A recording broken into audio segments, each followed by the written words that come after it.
Hey guys, my name's Alex. I'm here for the for the weekly show. Today we have a very special guest. We have EJ. He works with the CP Group. He's very much the experimental guru behind many of the programs. He's Korean, and you know, EJ. Of course, there's Marco and then May also. So EJ, can you please describe to us what you do. And today, before I forget, we're going to talk about Chat GPT, which is very new to me. So I'd love for EJ to also explain how he uses it and how he manages to save time and money using it. So, anyways, I'll hand over EJ, please. Thank you, Alex. I'll simply put this way, I'm doing a new project, which is exciting. But let's focus on ChatGPT, how I am saving the money to do this new project. Mm-hmm. I'm trying to do a new project is a convention business, which is very difficult. People think, oh wow, convention business, 100,000 people will visit. What are you trying to do? How many resources do you need? If you ask, it's a lot, right? People will just simply think it's a lot. But I just started, and it's gonna happen next year, February. But Mm-hmm. I heard about ChatGPT, and it's saving not only a lot of money from me, but a Mm-hmm. lot of time. All right. So convention business is very simple. You have to find the sponsor, and then you have to Mm-hmm. fill up the booth. And in Yeah. order to So you're talking do about that, conventions such as game conventions or trade shows and stuff like that, right? yes, or Basically, technology convention. convention. Okay. Yeah, Okay. simply put. Okay. Yes, Booths. I know our CP group has employees who does Thailand game show, but I wanted Mm-hmm. to do something different. But Mm. basically, you have to find the people to do the booths. But in order to do that, if I have to do it, I have to hire about 10 people to Mm. legal, write a contract paper, planning, and then talking with the venue people how to set up the things. This all requires what papers, right? And almost many projects requires a lot of papers. Starting with contracting, right? Mm. I have never done the expo before. But before, what I supposed to do is simple. Oh, May, you're the specialist with the writing this contract, right? You have experience. And there are a few selected people doing expo, right? So if I have to find, first thing, finding May will take a lot of time because I Mm. have to find not only just random May, that someone I can trust with to make this thing successful, right? But that takes a time. And after I found fortunately May, then she started to write a paper, and then we have to go through a lot of meetings to how to make it, sellable. But Mm. what I did with the ChatGPT was very simple. Hey, ChatGPT, I'm doing this expo. Can you write me a contract paper? Mm. And after, if you sign up the subscription, it will take about a 5 second. If not, it will take about 30 seconds. Mm-hmm. Imagine how much time I saved, Alex, Mm. by just from my example with the May, right? So I save the days, and even hiring May, it will cost average hiring cost per month, right? Maybe Mm. 3,000 bare minimum, but I just use the $20. So not only the contract paper, but the planning or the um, legal paper, all this thing, it will take a lot of Mm. money and time consuming. And if you don't know the field, it will double Mm. up. So I would just say by just using the chat GPT, I was able to save it's up to 100,000 US dollar. Mm-hmm.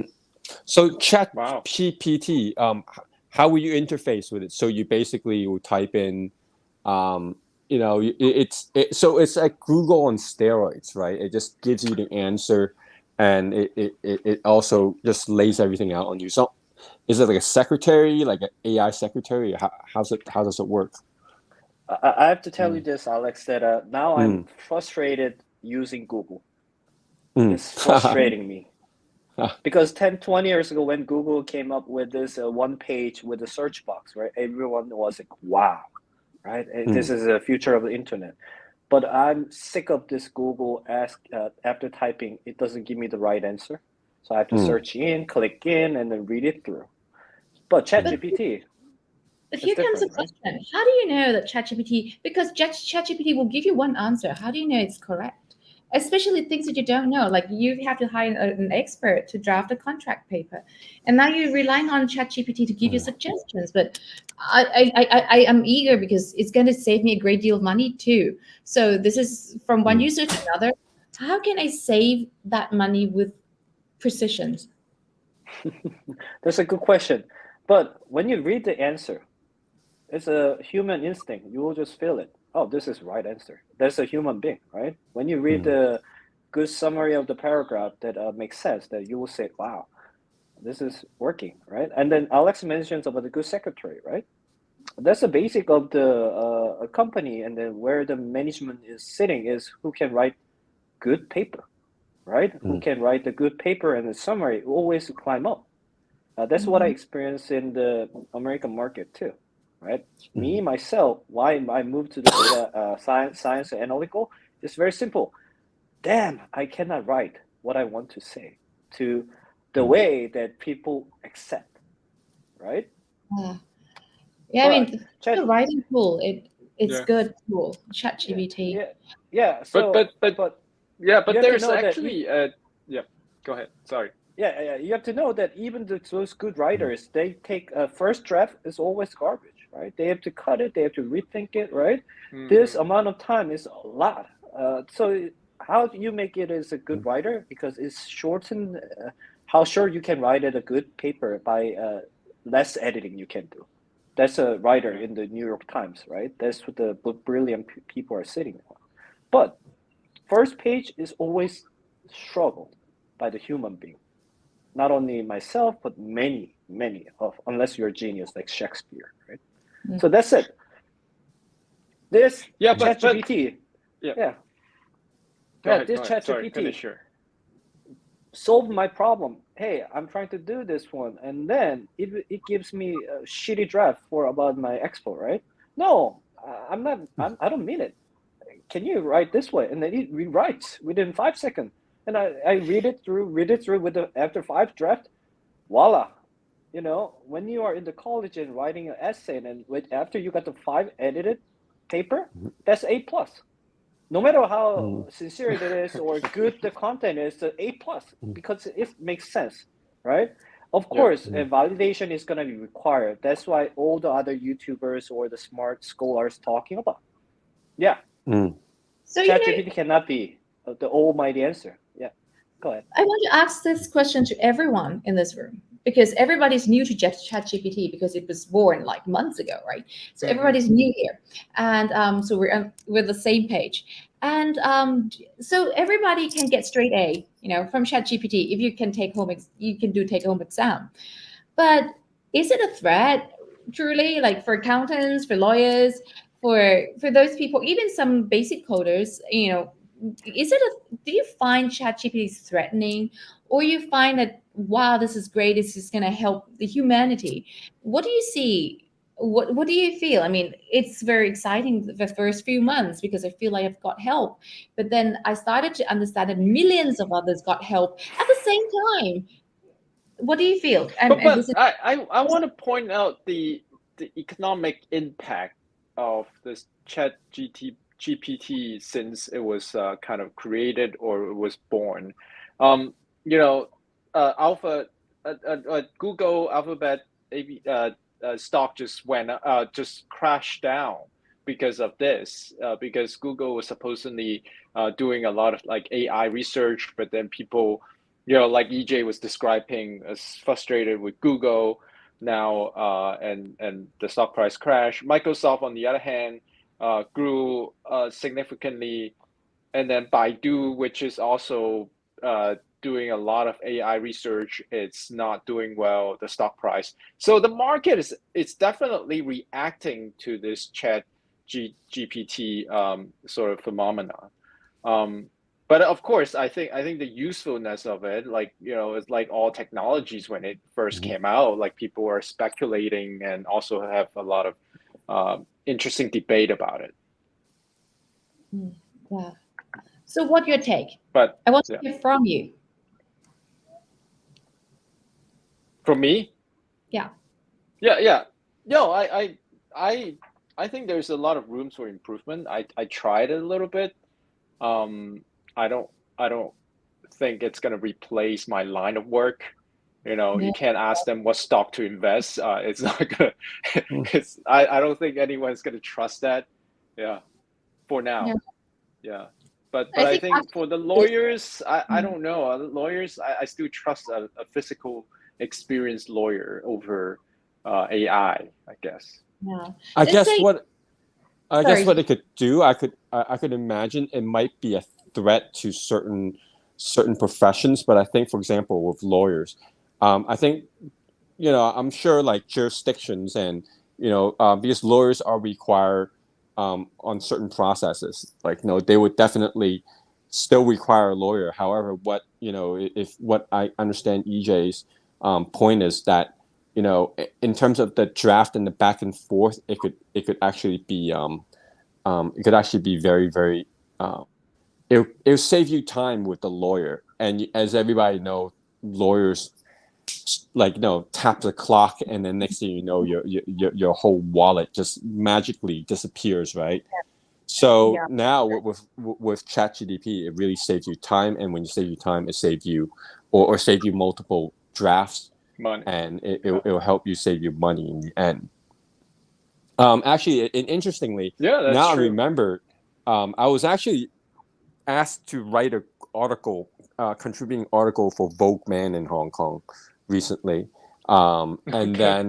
and then my girlfriend heard about it. It's like, oh, you could, I'm like writing it on my phone because I like to write free flow, and then it's only at 800 words, and then my girlfriend's like, hey, you could use this program like I think it's ChatGPT, Yes. and I was just like, yeah, no, I could write, I could handle it. First of all, and second of all, I was Mm. like, with Chat GPT, if it could write my article for me, um, would it take away my personality? First of all, because there's certain ways of Mm, cadence, language, yeah. like your writing, really like comes through when you write. But when a certain process is taken away, even though I get a time to proofread it and maybe like edit it myself, would it begin? Would everybody's article in the future be start to sound the same? For example, um, And anybody could I think chime in the on that. algorithm, it's taking count of, how many people actually use this answer. So your articles or your answer will most likely becoming, the most populous answer. So yeah, I suppose, like, if you think of it that way, it would take away your own personality. So for creative writers, that's not going to be something that you use. Yeah. Mm. But it's Mm. But something EJ that is disagreeing. EJ is No, no, disagreeing no, with no, you. no, no, no, no. Everyone is optimistic about it, and I do feel the same. But mm, um, just a historical data perspective, everyone thought about the same when the AlphaGo came out, right? mm, That Mm, okay, human still will win. It's a machine. It's not different from chess. But mm, what eventually happened now is Alpha Zero and more version. Nobody can beat this shit out of it, right? I understand that your point that uniqueness of the human being is critical for the writings, right? mm, But what if, just like AlphaGo, your uniqueness is kind of not acceptable because AlphaGo is way better than how you play, and mm, everyone just prefer AI mm, than your uniqueness. That's my concern. Yeah, Mm. I wouldn't no. think that back to May's question that what's gonna be a threat? Yes, it's gonna be a threatening for those, I would say, middle class people that cannot have a lot of opportunity to grow. But those people who are smart enough and then talented enough, they'll just use this ChatGPT to even do better, right? Is it mm, Mm, even for this lawyer cases, for example, you will write the first draft, and which lawyer will you knock the door? Will you go to the local lawyer that's middle class, that no reputation? No, you'll pay more, and you go for what higher class, right? So what's gonna happen to these people? AI. those high level lawyers will just pick and choose that makes sense more quickly. They can work even more than before. Then chance of the other class people getting the work is gonna be lower. And then my just not optimistic answer for this AI is my biggest concern is this: what if we cannot think Alex as unique as anymore? You're just one of the gear. Yeah. Or Mm. or vice versa, instead of using AI, we're feeding information for AI so that they can think. But you Yeah. know, to support EJ on his answer, um, it's good. These tools are good if you're creative or you're special enough. But if you're normal, and I think I'm one of the normies, so that's kind of a threat to me. That like, whoa, what kind of age I have over, the special ones that like 5%, 10% out there. So everybody, I already talked enough, I guess, and but after I'm using it, my biggest concern is this. Just a question to end this conversation, maybe, is this: what should I teach my kids to study? That's actually one of the questions I ask myself just right at this moment. Okay, so starting with you, EJ, what are you gonna teach your kids to study? You just have a beautiful baby boy, right? Is it? Yeah, it's a 1-year-old baby. No, Mm. it's not. It's not a matter of the teaching. Is as a father, I think what I have to own it is an IP. IP Mhm. is the only survival matter to succeeding what I have to my kids. Otherwise, Mm. I don't know what to teach my kids. I can only teach them to be innovative, but Mm. Mm. without the opportunity, I have a big opportunity to do this expo. I'm lucky enough. Mm. But if my kids cannot have this opportunity with their talented idea, can they shine with this surge of AI? Mm. I don't know. Yeah. Mm. No, not you guys, Marco. Well, I Man. think the world is changing a lot quicker than, say, the last 100 years. I think our parents' generation used to think that, okay, well, I will build this family business and I will pass on this family business to you, or, I will make all this wealth or money to pass it on to you for inheritance. I don't think that formula works. What if one day like Bitcoin just take over, and you make a bunch of like sort of US dollars in the bank account, it's going to be nothing. So I think kids growing up has to learn how to survive and be competitive, and having the ability to kind of like untangle situations.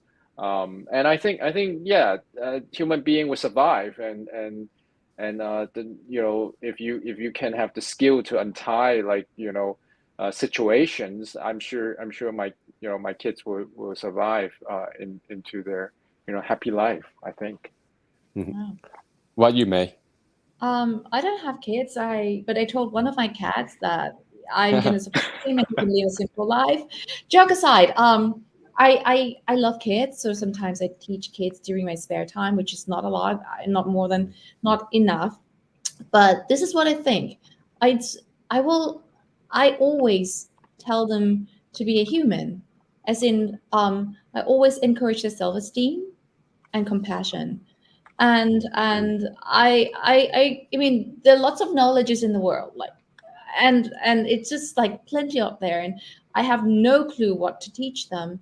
But something that we humans can do is to be compassionate, to have self-esteem, to be grounded. And those things are fundamental, and people, when STEM hitting, people stop talking about this. I think in the heart of hearts of all the parents, they want that, but I Mm. don't think it's been emphasized enough on how important it is being a human. a soul, whole human. I'm not talking about good or bad, but a whole human. Yeah, I mean, I actually, strangely, I mean, I told my kid recently I'm on a mission to teach my kid how to socialize because he spends way too much time playing video games, and he would, I've already limited his use of phone. He's cool with not having a phone around, and I'll actually give him incentive when he sees his grandparents to practice socializing, which is talking to him and being interested in a person. And it's actually quite, I don't want to sound bad, but it's actually, as a kid, it's actually quite hard to find your grandparents interesting. Especially when your grandparents are not, very like socially like, flamboyant or whatever. Like, so he actually, I think that's teaching him to be human. A lot of it has to do with the fact that like when everybody's going towards looking at the phone all the time to understanding socialization, because as Marco says before, like, it's about you do business with people that you like, that first of all, but then so I think that's socialization is very, very, very important. I think number one, but the way I teach my kid about how to succeed in the future is, I mean, McLuhan. I don't know if you guys know like McLuhan. He says that more as the world becomes more technologically advanced, the key to learning for kids is pattern recognition, and for me, it's I always tell my kid, look, you don't use half of the stuff that you learn in school, but what you learn in school is to treat everything like a game. Look at what's the parameters of the game. Like, for example, in a video game, right? Your hero could jump, could do the spin, could do this thing, but you learn the parameter of what the game allows you and not allow you to do. And within it, you try to find ways of exploiting that. So you could do double jump or whatever, and so being in school is to actually understand, okay, this is what they're asking of me. This is how I learn. And maybe you'll learn something in the middle, but like the main thing I think for my kids is to understand the parameters of the game and to adapt when the parameters change. So I think in the future, and that's what you apply to in life also. Yeah, it's funny, you're trying to get your kid out of video game, but you're always going back to the video game analogy. Yeah, because video game is addictive, and video games is a very very good media, but at the same time it's almost too good at making you addicted to it. So you got to pull back and remember there's actually another dimension that you have to explore to be human. That's the thing. So yeah. Definitely. Yeah, I can concur. I think life is more like a video game than say reading a book about how to be lively or be human. But that's a very good question that EJ has posed. So with that said, like we have already reached the 23-minute mark.